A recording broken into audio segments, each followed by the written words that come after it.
TV நேயர்கள் அனைவரையும் மனமாற வாழ நிகழ்ச்சியில் இன்றைக்கும் உங்களை சந்திப்பதில் எனக்கு ரொம்ப சந்தோஷம்.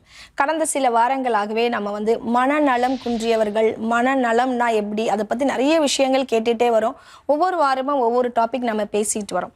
இன்னைக்கு டாபிக் நிஜமாவே ரொம்ப இன்ட்ரெஸ்டிங், ரொம்பவும் எல்லாருக்கும் பிரயோஜனமான ஒரு டாபிக் தான் நம்ம இன்னைக்கு பேச போகிறோம். கடந்த வாரமே அவர் சொல்லிட்டாரு, ஸ்ட்ரெஸ் பற்றி இன்னைக்கு நம்ம பேச போகிறோம். எல்லாமே ஸ்ட்ரெஸ்ல தான். இன்னைக்கு எல்லாரும் ஸ்ட்ரெஸ்ஸை பற்றி தான் பேசுகிறாங்க. என்ன பார்த்தீங்கன்னா ஸ்ட்ரெஸ் டாப்பிக்கை பற்றி பேசணுன்றதே ஸ்ட்ரெஸ் ஆகிடுச்சுன்னு வச்சுக்கோங்களேன். அந்த மாதிரி எல்லா சின்ன சின்ன விஷயங்களுக்கே நம்ம ஸ்ட்ரெஸ் ஆகிடுறோம்ல. அதை பற்றி தான் இன்னைக்கு நம்ம விரிவாக கேட்டு தெரிஞ்சுக்க போகிறோம். வணக்கம். வணக்கம். சொல்லுங்கள். நாங்கள் ரொம்ப ஆர்வமாக இருக்கிறோம். ஸ்ட்ரெஸ்னா என்ன, அதை பற்றி முக்கியமான விஷயங்கள் எல்லாம் எனக்கும் எங்கள் நேயருக்கும் சொல்லுங்கள்.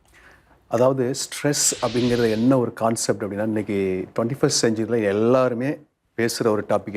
ரொம்ப ஸ்ட்ரெஸ்ஸாக இருக்கிறேன். சின்ன பிள்ளைங்களை கேட்டால் நான் எக்ஸாம்னா ரொம்ப ஸ்ட்ரெஸ், வாலிபர்களுக்கு கேட்டால் அவங்க விஷயத்தில் ரொம்ப ஸ்ட்ரெஸ் ஆகிட்டாங்க. நான் 30s 40s இருக்கவங்க பார்த்தா அவங்க வேலையில் ஸ்ட்ரெஸ். ஆனால் உண்மையிலேயே ஸ்ட்ரெஸ்னா என்ன அப்படிங்கிற ஒரு விஷயம் ஒரு இன்ட்ரெஸ்டான ஒரு விஷயம் தான். நான் இது சொல்லும்போது உங்களுக்கே புரியும். அதாவது நம்ம இப்போ சொல்கிறோம், இப்போ சொன்ன எக்ஸாம்பிள்ஸ் எல்லாமே ஸ்ட்ரெஸ் கிடையாது. அதுக்கு ஸ்ட்ரெஸ்ஸார்ஸ் அப்படின்னா நம்ம ஸ்ட்ரெஸ்ஸுக்கு உள்ளாக்குகிற விஷயங்கள். அப்போ ஸ்ட்ரெஸ்னா என்ன அப்படிங்கிற ஒரு விஷயம் அங்கே கேள்வி வருது இல்லையா? இப்போ நம்ம கடந்த எபிசோட்ல பார்த்தோம், 4 விதமான விஷயங்களை பார்த்தோம் இல்லையா? அப்போ ஒவ்வொரு மனிதனும் சின்ன வயதுல ஒரு சில விஷயங்கள் அவங்களுக்குள்ள செட் ஆயிடுது. இப்போ அதுக்கு பேர் என்னன்னு கேட்டிங்கன்னா ஹோமியோஸ்டேசிஸ்ன்னு சொல்லுவாங்க. அதாவது இப்போ நான் காலையில் எழுந்து இந்த விஷயங்களை பண்ணுவேன், நான் படிக்கிறப்போ இப்படி இந்த விஷயத்தை ஃபாலோ பண்ணுவேன், நான் வேலை செய்யும் போது இந்த விஷயத்தை ஃபாலோ பண்ணுவேன் அப்படின்னு நமக்குள்ள ஒரு ரொட்டீன் செட் பண்ணிடுவோம். நம்முடைய கான்சியஸ் மைண்ட், சப்கான்சியஸ் மைண்ட் இது எல்லாமே அதுக்கு பழகிரும்.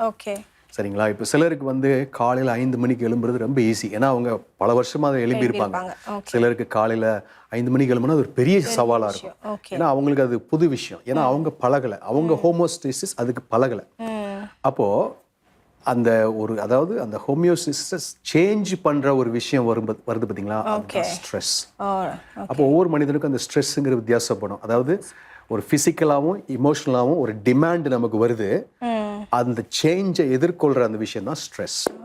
சரிங்களா? இப்போ எக்ஸாம் படிக்கிற பசங்களுக்கு ஒரு 10 மாதம் இப்போ நிறைய எக்ஸாம் வைக்கிறாங்க. பட் இந்த ஃபைனல் எக்ஸாம் பற்றி பேசலாம். ஒரு 10 மாதம் நல்லா அப்படியே ரிலாக்ஸாக இருந்துட்டு திடீர்னு ஒரு இமோஷனல் டிமாண்ட் அவங்களுக்கு வருது, நான் இப்போ எக்ஸாம் எழுதணும் அப்படிங்கிறப்போ அவங்க அந்த ஸ்ட்ரெஸ்ஸுக்குள்ளே போகிறாங்க. ஏன்னா அந்த பழக்கம் அவங்களுக்கு இல்லை. அப்போது இதனால தான் இந்த நம்ம வேதத்தை பற்றி பேசுகிறோம் இல்லையா, ஒரு வசனம் எனக்கு ஞாபகம் வருது. என்னென்னா, அதாவது சிறு பிள்ளையிலிருந்தே அவனை நடத்த வேண்டிய வழி நடத்தினா அந்த ஹேபிட்ஸை உருவாக்கு, அப்ப அவன் பின்னாடி வரும்பொழுது கஷ்டப்பட மாட்டான். அதுதான் இன்னொரு விதத்துல பார்க்க போனா அவன் பின்னாடி கஷ்டப்பட மாட்டான். அவன் அதாவது சிறு வயதுல நுகத்தை சுமப்பது மனுஷனுக்கு நல்லது. ஏன்னா அவன் அதுல பழகிடுவான். அதுல பழகினவங்களுக்கு அது இனிமையா இருக்கும்னு சொல்றாங்க. இப்போ காலைல 5 மணிக்கு எழும்பி பழகினவங்களுக்கு அது இனிமையா இருக்கும், அந்த நேரம் இனிமையா இருக்கும். அப்போ அந்த ஒரு விஷயம் நம்ம மைண்ட்ல எப்பயுமே வைத்துக்கொள்ளணும். இப்போ இந்த ஸ்ட்ரெஸ்லயே பல டைப்ஸ் இருக்குதுங்க. டைப்ஸ் ஆஃப் ஸ்ட்ரெஸ்ஸா வித்தியாசமா இருக்கு, நிறைய இருக்கா இதுல? ஒரு ஸ்ட்ரெஸ்ஸையே சமாளிக்க முடியலையே, இதுல வெரைட்டியான. ஓகே, சொல்லுங்க பார்க்கலாம். சொல்றேன் உங்களுக்கு. அதாவது பிசிக்கலா நமக்கு வர்ற ஸ்ட்ரெஸ், அதாவது நம்ம சரீரத்துல வர்ற ஸ்ட்ரெஸ், சைக்கலாஜிக்கலா வர்ற ஸ்ட்ரெஸ், என்வாயர்மெண்ட் மூலமா வருகிற நமக்கு அந்த சேஞ்சஸ். சரிங்களா? அப்புறம் நமக்கு சந்திக்கிற நபர்கள் மூலமா, நம்முடைய வேலை ஸ்தலத்துல, இது மாதிரி நிறைய காரியங்கள் நம்ம சொல்லலாம். இது மாத்திரமல்ல, சிலருக்கு லைஃப் ஈவெண்ட்ஸ். இப்போ உதாரணத்துக்கு ஒரு திடீர்னு ஒருத்தவங்க உடம்பு சரியில்லாமல் போயிடுது, ஒருத்தவங்க இறந்துடுறாங்க. அந்த மாதிரி சூழ்நிலையும் மனிதர்கள் அந்த ஸ்ட்ரெஸ்க்குள்ள போறாங்க. இதுல ஒரு இன்ட்ரெஸ்டான ஒரு விஷயம் என்னன்னா, நல்ல ஸ்ட்ரெஸ்னு ஒரு விஷயம் இருக்குது.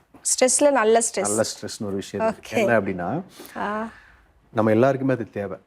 உதாரணத்துக்கு நான் மறுபடியும் அந்த எக்ஸாமுக்கே வரேன். அந்த படிக்கிற பசங்களுக்கு அந்த ஸ்ட்ரெஸ் நல்லது. காரணம் என்னன்னா, அவங்கள அது படிக்க தூண்டுது. இல்லையே, சம்டைம்ஸ் ஸ்ட்ரெஸ்னால பிள்ளைங்க தப்பான முடிவெல்லாம் எடுக்கிறாங்க. அது சில எக்ஸ்ட்ரீம் கேஸ்.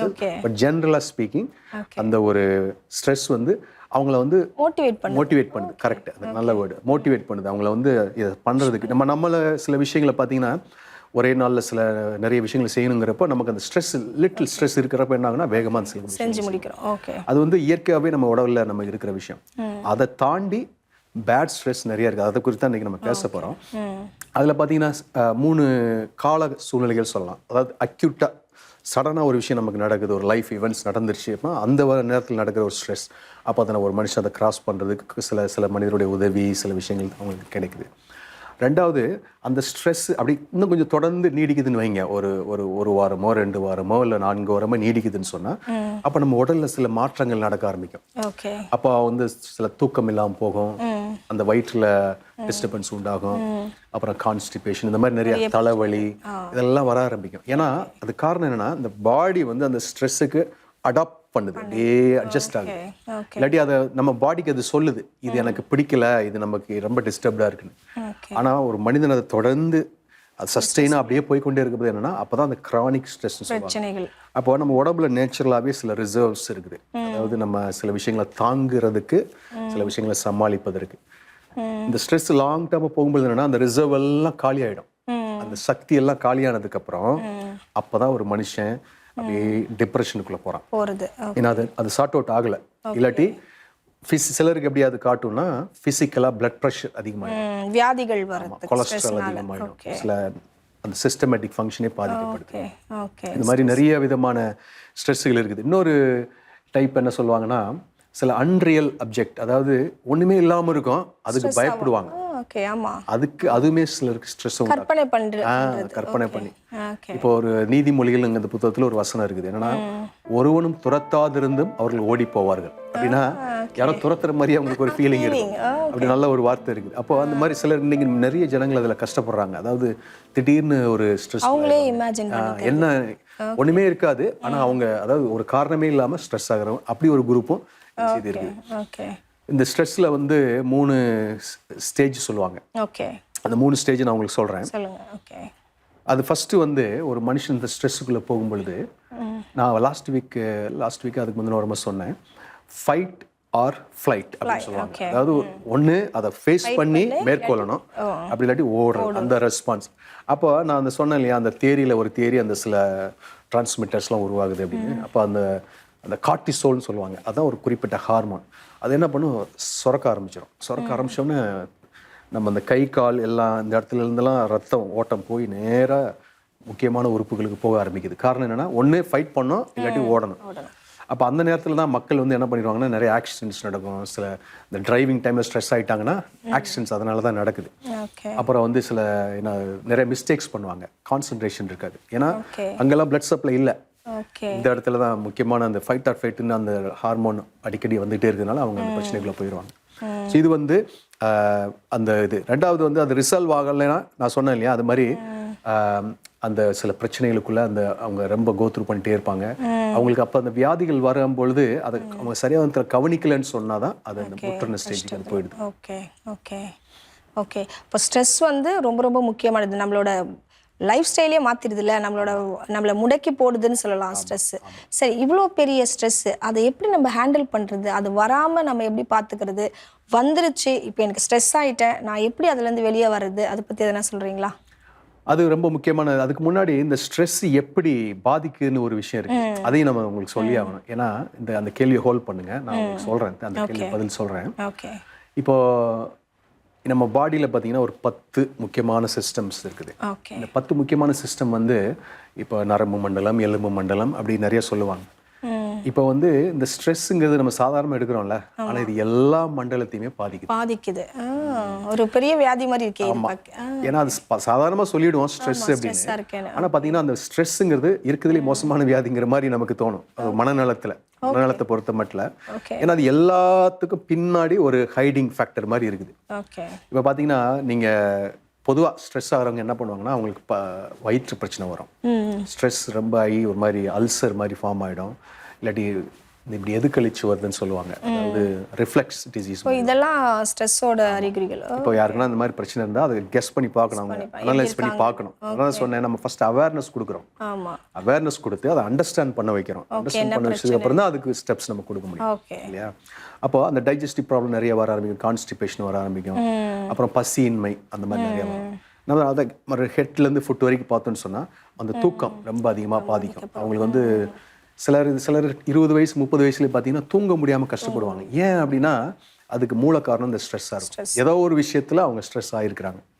ஸோ அந்த ஒரு விஷயம் இருக்குது. அடுத்து பார்த்தீங்கன்னா நம்ம அந்த ரத்த ஓட்ட மண்டலத்தில் நிறைய வியாதிகள் வருது, இந்த பிளட் ப்ரெஷர் வருது, அந்த ஹார்ட் ப்ராப்ளம்ஸ் நிறையா வருது. ஸோ இந்த மாதிரி அது அப்படியே அந்த க்ரானிக் ஸ்ட்ரெஸ் அந்த ஸ்டேஜுக்கு போகிறப்ப என்ன ஆயிடுச்சுன்னா அது ஒரு சீரியஸ் கண்டிஷன்ஸ்க்காக போகுது. இப்போ நான் உதாரணத்துக்கு என்னுடைய கிராமத்தில் எனக்கு தெரிந்த ஒரு குடும்பத்தில் ஒரு 25-30 வயது மதிக்கத்தக்க ஒரு வாலிபர் தான்.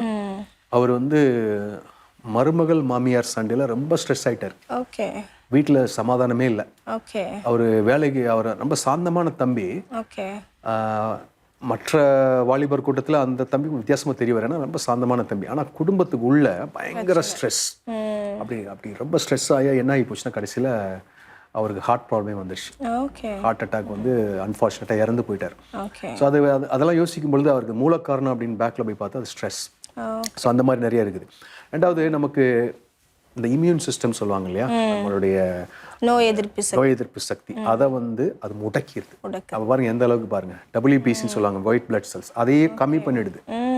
அப்போ அந்த அளவுக்கு அந்த இது ரொம்ப பண்ணுது. ரெண்டாவது இந்த எலும்பு மண்டலம் சொன்னேன் இல்லையா, அந்த போன் டென்சிட்டி அது குறைச்சிருதான். அந்த மினரல்ஸை குறைத்து விடுறது. அப்போ ஸ்ட்ரெஸ் எந்த அளவுக்கு பாருங்க. நல்லா தாவீது ஒரு சங்கீதத்தில் எழுதுவாரு, என்னுடைய அக்கிரமத்து நிமித்தம் நான் ஸ்ட்ரெஸ் ஆகி என்னுடைய எலும்புகள் அப்படியே உருகி போகுதுன்னு சொல்லுவார். அவருக்கு அது எந்த அளவுக்கு வெளிப்பாடோடு எழுதுனான்னு தெரியல, ஆனால் அந்த எக்ஸ்பீரியன்ஸ் இருக்கும். அந்த போன்ல வர போன் அளவுக்கு அது பாதிக்குது. ஆமாம். இன்னொன்று இந்த இதை பார்த்து கொண்டிருக்கிற லேடிஸ்க்கு நான் சொல்கிற விஷயம் என்னன்னா, இந்த பிரஸ்ட் கேன்சர்லாம் அந்த ஸ்ட்ரெஸ் மூலமாக வருதுன்னு கண்டுபிடிச்சிருக்காங்க. நிறைய ஸ்ட்ரெஸ் ஆக அந்த பிரஸ்ட் டிஷ்யூஸ்லாம் அவங்களுக்கு அந்த மாற்றங்கள் உண்டாகுது. அப்போ அந்த அளவுக்கு அது லேடிஸ் அதிகமாக பாதிக்குது. ரெண்டாவது ஜென்ஸுக்கு பார்த்தீங்கன்னா அதுவும் ப்ராஸ்டேட் அப்படின்னு சொல்லுவாங்க, அந்த அவங்களுக்கு ஜென்ஸுக்குரிய அந்த பகுதியில் அது பாதிக்குது. இன்னொன்று அந்த இனப்பெருக்க மண்டலம், அதாவது குழந்தை பெற அந்த விஷயத்துல நிறைய வருது. அப்புறம் பிஹேவியர், உதாரணத்துக்கு ஸ்ட்ரெஸ் ஆயிட்டாங்கன்னா என்ன பண்ணுவாங்க நீங்க சொல்லுங்க பார்ப்போம். ஒரு மனுஷன் ஸ்ட்ரெஸ் ஆயிட்டா கோவம் வரும், எரிச்சல் வரும். ஆமா, அவங்களுடைய லைஃப் ஸ்டைல் எதெல்லாம் சூஸ் பண்ணுவாங்க. உதாரணத்துக்கு சிகரெட் பிடிக்க ஆரம்பிச்சிருவாங்க, சிலர் நிறைய சாப்பிடுவாங்க. நான் கேள்விப்பட்டிருக்கேன், ஸ்ட்ரெஸ்ஸா இருந்தா நான் நிறைய சாப்பிடுவேன் அப்படின்னு கேள்விப்பட்டிருக்கேன். சில ஸ்ட்ரெஸ் ஆனா சாப்பிடவே மாட்டாங்க. வித்தியாசமான ஒவ்வொருத்தரும் ஒவ்வொரு மாதிரி அஃபெக்ட் பண்ணி சில ட்ரிங்கிங் ஹேபிட் போயிடுவாங்க, அவங்க குடிப்பாங்க. அப்போ அவங்க யார் இந்த தம்பியா குடிக்கிறாரு, இல்லை இவரா குடிக்கிறார், இவரா சிகரெட் பிடிக்கிறாருன்னு பார்த்தா அவருக்கு பின்னாடி ஒரு பெரிய விஷயம் நடந்துட்டு இருக்குது, ஸ்ட்ரெஸ். அதுதான் அதில் உள்ள விஷயம். ஸோ இந்த இவ்வளோ விஷயங்கள் அந்த ஸ்ட்ரெஸ் பாதிக்குது. அப்போ இதில் நான் சொன்னேன், இது போக இன்னும் நிறைய விஷயங்கள் இருக்குது. இதெல்லாம் மேஜராக நான் சொல்கிற விஷயங்கள். இப்போ இதெல்லாம் நம்ம பார்க்கும் பொழுது நமக்கு தெரியும் எந்த அளவுக்கு ஸ்ட்ரெஸ் உடம்புல பாதிக்குது. ஓகே சார், இந்த ஸ்ட்ரெஸ் வராமல் நம்ம எப்படி பாதுகாத்துக்கொள்றது? இப்போ அதுக்கு வந்து ப்ரிவென்ஷன் இஸ் பெட்டர் தன் கியூர்னு சொல்லுவாங்க இல்லையா, அதே போல் இந்த ஸ்ட்ரெஸ் வந்து நம்ம எதனால் வருதுன்னு முதல்ல கண்டுபிடிக்கணும். ரூட் காஸை கண்டுபிடிச்சு அதை வந்து அனலைஸ் பண்ணி சரி செய்யணும். அதை வந்து நம்ம ப்ரிப்பரேஷனை, அதாவது சில விஷயங்களை அவாய்ட் பண்ண முடியாது. உதாரணத்துக்கு எக்ஸாமை அவாய்ட் பண்ண முடியாது, வீட்டில் இருக்கிற ப்ரெஷர்ஸ் அவாய்ட் பண்ண முடியாது, வேலையில் இருக்கிற பழுவை அவாய்ட் பண்ண முடியாது. ஆனால் எது நமக்கு அதிகமாக இருக்குது, அதாவது ஒரு பக்கெட்டை இமேஜின் பண்ணிக்கணும். அதுக்கு பேர் ஸ்ட்ரெஸ் வல்னரபிலிட்டி பக்கெட் சொல்லுவாங்க. அதாவது ஒவ்வொரு மனுஷனுக்கும் ஒரு பக்கெட் இருக்குது. அந்த பக்கெட்டில் இப்போ எனக்கு ஒரு நாளைக்கு 15 மணி நேரம் வேலை பார்த்தா ஸ்ட்ரெஸ் அதிகமாகிடும். என்னுடைய வீட்டில் இவங்க என்னை கோவப்படுத்தினா ஸ்ட்ரெஸ் அதிகமாகிடும். இந்த 2 காஃபி குடிச்சா எனக்கு ஸ்ட்ரெஸ். இந்த மாதிரி நிறைய விஷயங்கள் அதில் ஊற்றிக்கிட்டே இருப்போம். எந்த அளவு நிரம்பி வழிகிற பாயிண்ட்னு எதுன்னு பார்க்கணும். அப்படி அதுக்கு முன்னாடி கீழே லெட் அவுட் பண்ணி இங்கே ஒரு ஓப்பனிங் இருக்கணும். ஸ்ட்ரெஸ் ரிலீஃப் பண்ணுறதுக்கு உதாரணத்துக்கு டயட்டு, நல்ல ஹெல்த்தி டயட் சாப்பிட்றது, வெஜிடபிள்ஸ் ஃப்ரூட்ஸ் பேலன்ஸ் டயட் சாப்பிட்றது, அந்த 5 a day சொல்லுவாங்க இல்லையா, அது ரொம்ப முக்கியம். அது வந்து நான் சொன்ன லாஸ்ட் வீக் சொன்ன அந்த விஷயங்கள், அந்த நியூரோ டிரான்ஸ்மிட்டர் எல்லாத்தையுமே அது பேலன்ஸ் பண்ணுது. ரெண்டாவது எக்ஸசைஸ். இப்போ எக்ஸசைஸ்னா சிலருக்கு யோசிப்பாங்க, ஐயோ காலையில் எழும்பி எக்ஸசைஸ் பண்ணுமா அப்படின்னா, இல்லை வாக்கிங், சில நேரம் வாக்கிங் கூட. ஏன் அப்படின்னா அந்த விஷயங்கள் உடம்புல என்ன கொடுக்குதுன்னா சில ஹார்மோன்ஸை ரிலீஸ் பண்ணுது. இந்த என்டார்ஃபின் அப்படின்னு ஒன்று சொல்லுவாங்க. அது என்னன்னா நல்ல ஹார்மோன். அதாவது நல்ல ஒரு 1 hour வாக்கிங் போயிட்டு நல்ல ஒரு எக்ஸசைஸ் பண்ணிட்டு வர்றவங்க பார்த்தீங்கன்னா நல்ல ஒரு ப்ரீத் பண்ணிட்டு வா நல்லா இருந்தது அப்படின்னு சொல்லுவாங்க. அது பேர் என்னன்னா அது எதனால் அப்படின்னா அந்த என்டார்ஃபின் அப்படிங்கிற அந்த ஹார்மோன் நம்ம உடம்புல ரிலீஸ் ஆகி நமக்கு நல்ல ஃபீலிங்கை கொடுக்குது. ஸோ இதெல்லாம் வந்து அந்த டயட்டு, எக்ஸசைஸு இதெல்லாம் ஹெல்ப் பண்ணுது. ஆமாம், இவ்வளோ விஷயங்கள் நமக்கு இருக்குது. ரெண்டாவது வந்து இந்த சொன்னேன் இல்லையா, மற்ற விஷயங்கள் அந்த ஹேபிட்ஸ் அதெல்லாம் கொஞ்சம் அவாய்ட் பண்ணிக்கிறது. இப்போ வந்து ஸ்மோக்கிங் இருந்தால் அதை கண்ட்ரோல் பண்ணுறது, ட்ரிங்கிங் இருந்தால் அதை கண்ட்ரோல் பண்ணுறது. அப்புறம் வந்து மெயினாக அந்த சோஷியல் நெட்வொர்க் ரொம்ப முக்கியம். இன்னைக்கு வந்து எல்லாரும் ஒரு வீட்டுக்குள்ள 4 பேர் இருக்கிறாங்க, இப்படியே தான் பார்த்துட்டு இருக்கிறாங்க. ஆனால் அந்த ஹியூமன் இன்டராக்ஷன் ரொம்ப முக்கியம். முக்கியம் ஷேரிங்ல. ஆமா, ஒரு மனுஷனோட பார்த்து பேசும் பொழுது அந்த ஒரு இமோஷனல் கான்டாக்ட் வரும் பொழுது என்ன ஆகுதுன்னா அந்த ஒரு விஷயம் ரிலீவ் ஆகும். இதெல்லாம் வந்து ஜென்ரலாக அதை மேனேஜ் பண்ணி அதை தடுக்கிற விஷயங்கள் வந்து மெயினாக அது எதனால நமக்கு வருது அப்படின்னு பார்த்து அதை எப்படி லெட் அவுட் பண்ணலாம். பக்கெட் ஃபுல்லாக இங்கே கீழே ரிலீஸ் பண்ணிடணும், இல்லாட்டி அது வெடித்து சிதற அளவுக்கு நம்ம நினைச்சக்கூடாது, விடக்கூடாது. சரி, இப்போ ஸ்ட்ரெஸ்ஸுக்கு ஏதாச்சும் டேப்லெட்ஸ் இருக்கா? ஏதாச்சும் கண்டுபிடிச்சிருக்காங்களா சயின்டிஃபிக்கா? டேப்லெட்ஸ் எதனா போட்டா எனக்கு ஸ்ட்ரெஸ் இல்லை அது மாதிரி ஏதாச்சும் நீங்க எதனா கண்டுபிடிச்சா சொல்லுங்க, நான் கூட போட்டுக்கிறேன். அப்படியா? அதாவது இருக்குது. அதாவது எப்படின்னா அந்த ஸ்ட்ரெஸ் ஒரு மனிதனுடைய டெய்லி லைஃப் அஃபெக்ட் பண்ணும் பொழுது அதாவது ஒரு டைப் மாதிரி சொல்லுவாங்க. ஸ்ட்ரெஸ்ஸு, ஆங்ஸைட்டி, டிப்ரெஷன், இந்த மூணு வந்து பிரதர்ஸ் சிஸ்டர்ஸ் மாதிரி. ஒன்று வந்து இன்னொன்று அப்படியே ஜாயின் பண்ணி வர பார்ப்பாங்க. அப்போது ஸ்ட்ரெஸ் தான் அதுக்கு ஆரம்பம். அதனால தான் அதை நம்ம மெயினாக சொல்கிறோம். அப்போ அது வந்து ஒரு எக்ஸ்ட்ரீம் ஸ்டேஜுக்கு போகும்போது அந்த மெடிகேஷன் சில நேரத்தில் உதவும்.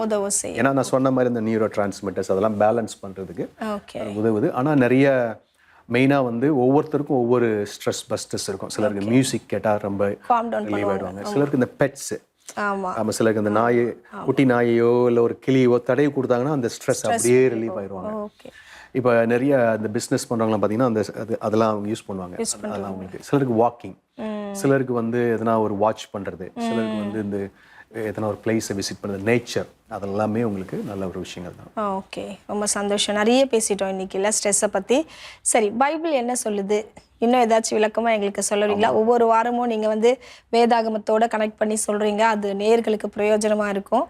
இதோ ஸ்ட்ரெஸ்ஸை பற்றி ஏதாச்சும் ஸ்ட்ரெஸ்ஸை பற்றி பைபிளில் நிறைய சொல்லியிருக்குது. நேரம் குறிக்கிற நேரமாக இருக்கனால ஷார்ட்டாக சொல்கிறேன். அதாவது ஸ்ட்ரெஸ்ஸு வந்து நம்ம அந்த சொன்ன காரணங்கள் எல்லாமே வேதத்திலும் எழுதப்பட்டிருக்குது. வேதத்துல சில கேரக்டர் ஸ்ட்ரெஸ் ஆயிருக்கிறாங்க. ஓகே, யாருன்னு சொல்லுங்களேன். நம்ம தாவீது ராஜான்னு ஒரு ராஜா இல்லையா, அவரை வந்து அதாவது நான் முன்னாடி ஒரு விஷயம் சொன்னேன், காரணம் இல்லாமல் ஓடுறாங்கன்னு. இவர் காரணத்தோட ஓடினார். ஏன்னா இவரை கொலை பண்றதுக்கு விரட்டுறாங்க. அப்ப அந்த cortisol release, fight or flight response, அவருக்கு எப்பயுமே கார்டிசோல் ரிலீஸ் ஆகிட்டே இருக்குது. ஏன்னா ஒருத்தர் நம்மளை கொலை பண்ண தேடுறாங்கன்னா யோசித்து பாருங்க. அப்ப அந்த மாதிரி சூழ்நிலை ஒரு வசனம் வாசிக்கிறேன் பாருங்க, 142 சங்கீதத்துல ஒரு இப்படி எழுதுறாரு அவரு. நான் கர்த்தரை நோக்கி மிகுந்த சத்தமிட்டு கூப்பிட்டேன், இரக்கத்திற்காக இந்த இடத்துல கெஞ்சிறேன்னு சொல்றாரு. என்னுடைய இருதயத்தை அவர் முன்னாடி ஊற்றி என்னுடைய வேண்டுதலை, என்னுடைய அந்த கம்ப்ளைண்ட், என்னோட விண்ணப்பத்தை நான் அவர் முன்னாடி எடுத்துட்டு போறேன் அப்படின்னு சொல்றாரு. அப்ப சொல்லிட்டு கடைசியில சொல்றாரு, ஆண்டவரின் சத்தத்தை கேட்டு என்னை விடுதலையாக்கினார்.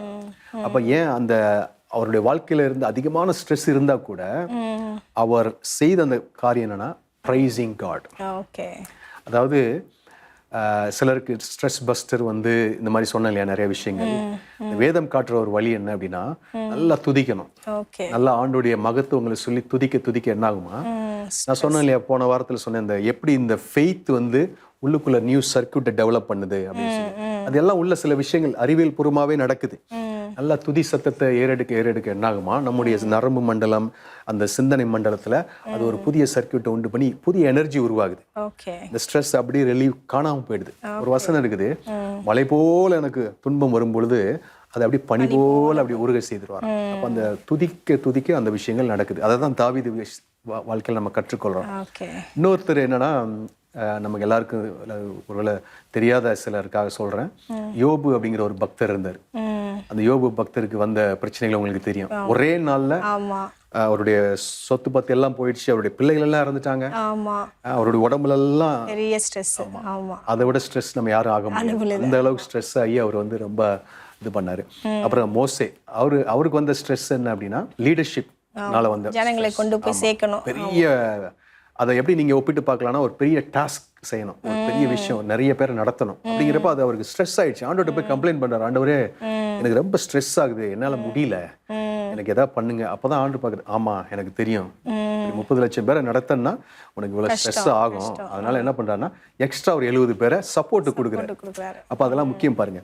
சோ இந்த மாதிரி கேரக்டர்ஸ்லாம் இருக்குது. இப்ப பிலிப்பியர் 4ஆம் அதிகாரம் 6வது வசனம் இந்த மாதிரி சொல்லுது பாருங்க, நீங்கள் ஒன்றுக்கும் கவலைப்படாமல் எல்லாவற்றையும் குறித்து உங்கள் விண்ணப்பங்களை ஸ்தோத்திரத்தோட கூடிய ஜெபத்தினாலும் வேண்டுதலினாலும் தேவனுக்கு தெரியப்படுத்துங்கள். அதாவது இதுல என்ன சொல்லியிருக்கு, ஸ்ட்ரெஸ்ஸை உள்ளுக்குள்ள எடுக்காதீங்க, அந்த பக்கெட்டை நிரப்பாதீங்க, அந்த பிரேயர்ல அதை அப்படியே ரிலீஸ் பண்ணுங்கன்னு சொல்லுங்க.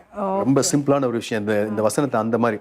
அப்ப என்ன நடக்குது, அடுத்த வசனம் சொல்லுது, எல்லா புத்திக்கும் மேலான தேவ சமாதானம் உங்கள் இருதயங்களையும் உங்கள் சிந்தைகளையும் கிறிஸ்து இயேசுக்குள்ளாக காத்துக்கொள்ளும்.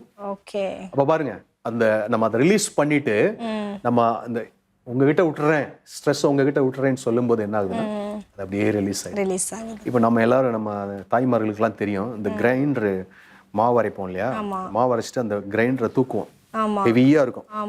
அந்த கிரைண்டரை தூக்கிட்டு வைக்க இடம் இல்லாம இப்படி தேடுறப்ப உங்களுக்கு எப்படி இருக்கும்? ஹெவியா இருக்கும் இல்லையா. ஆனா ஒரு இடத்துல வச்சோன்னு ஒரு மாதிரி ஃபீலிங் வரும். அதே போலதான் பேதுரு எழுதுறாரு, அவர் உங்களை விசாரிக்கிறவரானபடியால், இயேசு கிறிஸ்து உங்களை விசாரிக்கிறவரானபடியால் உங்கள் கவலைகள் எல்லாம் உங்கள் பாரத்தை எல்லாம் அவர் மேல் வைத்து விடுங்கள், அப்படி அவர் மேல இறக்கி வச்சிருங்கன்னு சொல்றாரு. அப்படி இறக்கி வைக்கும்போது என்ன ஆகுதுன்னா அந்த ரிலீஃப் ஆயிடுது. இதேதான் ஆண்டவர் சொன்னாரு, வருத்தப்பட்டு பாரம் சுமக்கிறவர்களே, இந்த பாரம் வெயிட்டை சுமந்துட்டுங்களே எங்கிட்ட வாருங்க, நான் உங்களுக்கு இளைப்பாறுதல் தருவேன், நான் உங்களை அந்த ஸ்ட்ரெஸ் எல்லாம் ரிலீஸ் பண்ணுவேன்னு சொல்றேன். அப்ப இவ்வளவு வார்த்தைகள் நம்ம வேதத்தில் எழுதப்பட்டிருக்குது இந்த ஸ்ட்ரெஸ்ஸை குறித்து. அவ்வளோ அப்போ ஒவ்வொரு இது நான் சொன்னது 3 கேரக்டர், தாவீது, யோபு, மோசே. அப்போ ஒவ்வொருடைய வாழ்க்கையிலையும் நம்ம ஆராய்ந்து பார்த்தோம்னு சொன்னா அந்த டாஸ்க்ல அவங்க எந்த அளவுக்கு அவங்க எப்படி ஆண்டவர்கிட்ட அந்த ஹெல்ப்பை பெற்றாங்கன்னு நம்ம பார்க்க முடியுது. அந்த ஸ்ட்ரெஸ் அதில் ரிலீவ் ஆகிறத நம்ம பார்க்க முடியுது. ரொம்ப அருமையாக இருந்துச்சு இன்னைக்கு எபிசோடில். நிறைய விஷயங்கள் நீங்கள் ஸ்ட்ரெஸ்ஸை பற்றி சொல்லியிருக்கிறீங்க, வேதாகமத்திலிருந்தும் நிறைய விஷயங்கள் கேள்விப்பட்டிருக்கீங்க, நேயர்களுக்கும் இது நல்லா புரிஞ்சிருக்கும். நிறைய டைப்ஸ் ஆஃப் ஸ்ட்ரெஸ்ஸு, நல்ல ஸ்ட்ரெஸ்ஸு, இப்படி நிறைய விஷயங்கள் வந்து ஸ்ட்ரெஸ்ஸை பற்றி நம்ம படிச்சிருக்கிறோம். அது மட்டும் இல்லாமல் அதை எப்படி நம்ம கண்ட்ரோல் பண்ணுறது, எப்படி காம் டவுன் பண்ணுறது, எப்படி அதுலேருந்து வெளியே வர்றது விஷயங்களை நம்ம பேசியிருக்கோம். அடுத்த வாரம் என்ன விஷயம் பேச போகிறோம்? இப்போ அடுத்த வாரம் வந்து இதை ஒட்டியே இன்னொரு விஷயம் இருக்குது, அதுக்கு பேர் தான் ஆங்ஸைட்டி. அதாவது அது வந்து மன பதற்றம். இன்னைக்கு பார்த்தது மன உளைச்சல். ஓகே. அடுத்து மனப்பதற்றம். மனப்பதற்றம், மன உளைச்சல் ரெண்டுத்துக்கும் வித்தியாசம் இருக்குது. அது அடுத்து வருது மன அழுத்தம். அதை அப்புறம் பார்க்கலாம். இன்றைக்கு வந்து மன உளைச்சல், ஏன் ஒரு மனுஷன் மன உளையுதுன்னு பார்த்தோம். ஓகே. அப்போ அடுத்த அதனுடைய இன்னொரு பரிமாணம் மனப்பதற்றம். அதை அடுத்த வாரம் அடுத்த எபிசோட்ல தெளிவா பார்க்கலாம். நேயர்கள் அனைவரும் இதுவரை கேட்ட நிகழ்ச்சியில இந்த ப்ரோக்ராம்ல உங்களுக்கு யூஸ்ஃபுல்லா இருந்திருக்கும்னு நினைக்கிறேன். அடுத்த வாரம் ஆன்சைட்டியை பத்தி நம்ம பேச போறோம். அதுவரை இந்த நிகழ்ச்சியில இணைந்திருங்கள். அடுத்த வாரம் உங்களை சந்திக்கும் வரை உங்களிடமிருந்து விடைபெறுவது உங்கள் மோன்சி. வணக்கம்.